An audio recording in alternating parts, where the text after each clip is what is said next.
Hey, this is Mark Henry, author of Dancing with Energy, Healing, Magic, and Mysticism, here to talk to you more about the occult and the paranormal. Well, today I'm going to be doing a video on The Magick of Lilith, a book review. Now, this book is by Baal Cadman, and I did a book review recently on The Magick of Saint Expedite, which was a good book. And I got some good responses from you all about the book review, so I decided to do another one. Before I begin, I just want to remind you of a couple things. One is that if you want a spiritual connection to a particular entity, angel, goddess, or other sort of beings, I have an Etsy store to sell attunements where you can channel this energy directly, and I add attunements each week. So I just added Saint Cyprian. Saint Cyprian is a saint who can work with both the light and the dark. I also just added a few days ago the Virgin Mary. So if you are someone who is going through something, whether it be grief, sadness, anxiety, nervousness, her energy is really good for comforting and resolving and healing.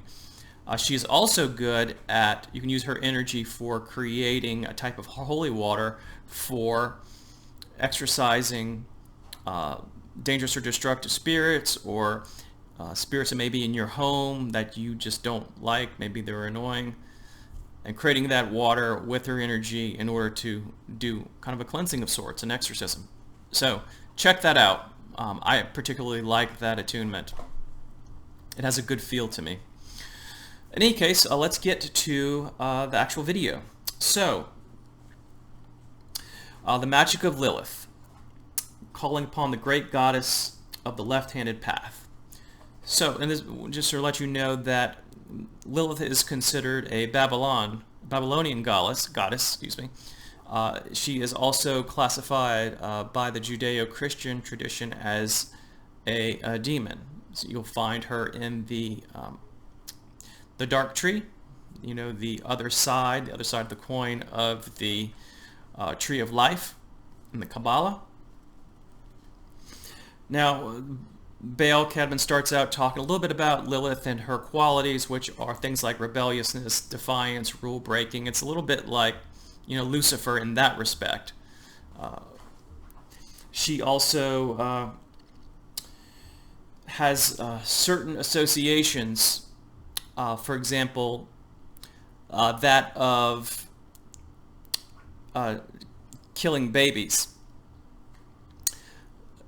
Now, according to Baal Cadman and a lot of the stories and the different cultures, mythologies, that could be a conflation between another goddess that was responsible for that, and somehow that got stuck to Lilith. She's also considered a succubus. She has that reputation for coming in and stealing the energy of men as they sleep. Now, what happened back, I think that was in the Talmud, they talked a little bit about that, is that what they would do is they would create a bowl and with incantations on it, and that would be the protection. Now, in the case of the babies, now, keep in mind that a lot of religious ideas come about, are also take place in a cultural context or world context. You think about what was happening at that time, there was a high infant mortality rate anyway. It's much different than the situation we have now, where we know much more about biology and science and things. So when this was a horrible thing, when someone's young child would die, an infant, and they would want to blame somebody. So why not the female goddess Lilith? And of course we have the old Hag Syndrome, where you believe that something or a witch or something is getting on top of you and keeping you from breathing. Modern day science talks about that being sleep paralysis. But that's the type of stuff that they would think as far as a female succubus is concerned. being attacked at night by some type of evil supernatural being. Now, what does Lilith look like, or how is she projected? She is typically described as having long hair, as being pale, as being very attractive, beautiful, with wings. So, my type of woman, right? So, with Lilith, if we go to another source of information about her, which is the Alphabet of Bensura, it talks a little bit about the story of Lilith. And what it talks about is that Lilith was Adam's first wife in the Garden of Eden. And when Adam wanted to consummate the relationship, and see, it's always with Lilith when I'm talking about this, because, you know, I've done another video on her. I have to be careful that, you know, that I don't get some type of sanction from YouTube. So I'm going to be very careful about what I say. So he wanted to consummate the relationship, and he went to her and basically wanted to do it through the missionary style. And she basically told him no. She's like, well, you can't lie above me because, you know, I am greater and I should lie above you.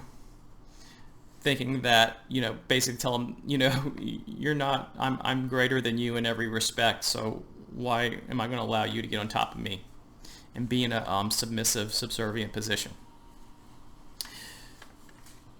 So he didn't like that, and she certainly didn't like it. So they argued, and she just said, peace out, and she flapped her wings and flew away. You know, probably thinking, you know, Adam is too much trouble. He's more trouble than he's worth, all this drama. So she took off.